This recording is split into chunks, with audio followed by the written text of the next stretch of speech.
tan importante es tener autonomía financiera en calidad de mujer, en condición posiblemente de esposa, de madre? ¿Por qué le libera? La vida es linda, maravillosa, no solo esperar a separar para hacer las cosas que uno necesita y que uno se ve que es correcto, ¿no?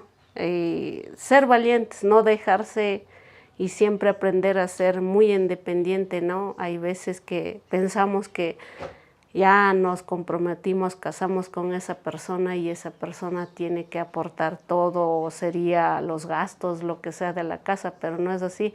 Lo que les recomiendo siempre es ser muy independientes, trabajar, hacer de uno y salir adelante y vivan la vida, no se dejen, que la vida es muy maravillosa.